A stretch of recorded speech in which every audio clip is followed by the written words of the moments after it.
Oke, assalamualaikum warahmatullahi wabarakatuh. Ya, jumpa lagi dengan saya Joko Warino.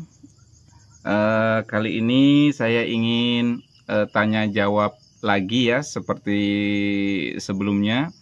Dan alhamdulillah ini udah lupa saya part keberapa gitu, tapi banyak lah ya. Dan semoga tanya jawab ini bisa membantu teman-teman dalam budidaya kelapa sawit. Oke, kita mulai. Oke, pertanyaan pertama dari Markowir. Halo, salam Markowir. Belajar dari pengalaman orang yang berhasil dalam bidang perkebunan kelapa sawit sangat membantu para petani yang mengalami kendala ataupun masalah, khususnya soal pemupukan, sehingga kelapa sawit jadi sehat dan subur ya. Ya, terima kasih juga, semoga apa yang saya sampaikan ini bisa bermanfaat. Oke. Apa penyebab utama dari daun kelapa sawit yang menguning, Bang? Apa itu virus atau apa? Jadi sebenarnya daun menguning kelapa sawit itu banyak sekali faktornya.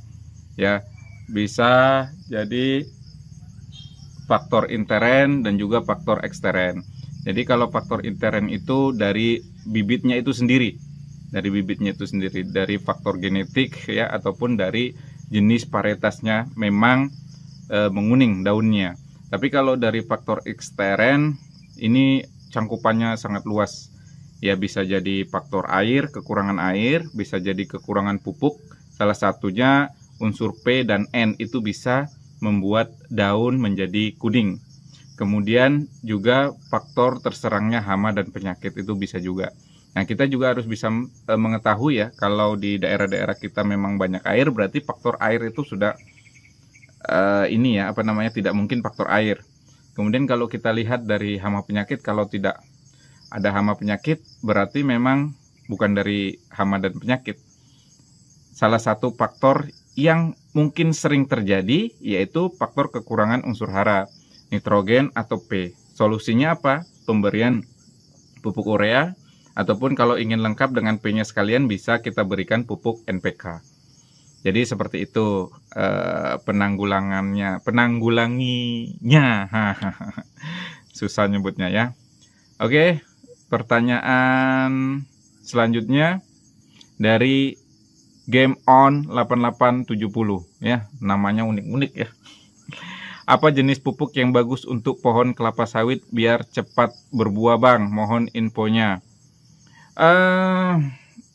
Semua jenis unsur hara itu dibutuhkan oleh tanaman, baik itu unsur hara makro ataupun unsur hara mikro.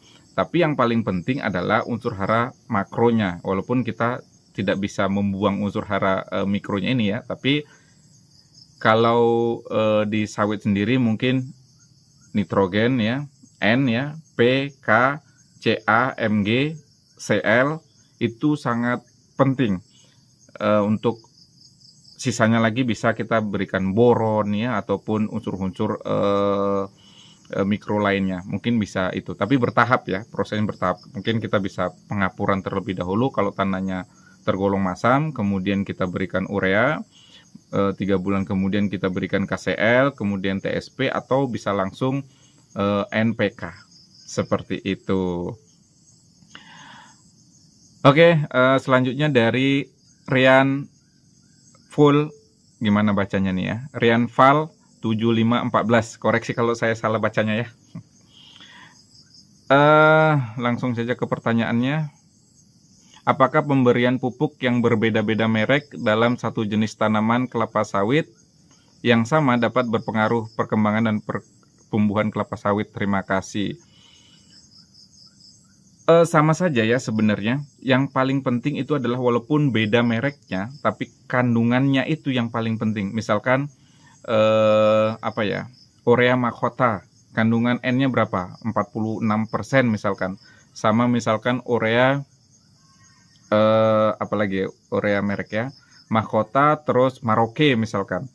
Berapa kandungan nitrogennya? 46 juga, berarti kan sama ya. Jadi nggak jadi masalah ya. Berbeda merek, asalkan jangan kita pilih pupuk yang abal-abal. Jadi sudah tersertifikasi, sudah biasa yang digunakan juga oleh para petani, seperti itu. Oke, ini pertanyaan terakhir ya. Ini udah mau sore, mau maghrib nih, jadi buru-buru pulang. Nanti kemalaman pula kita pulang.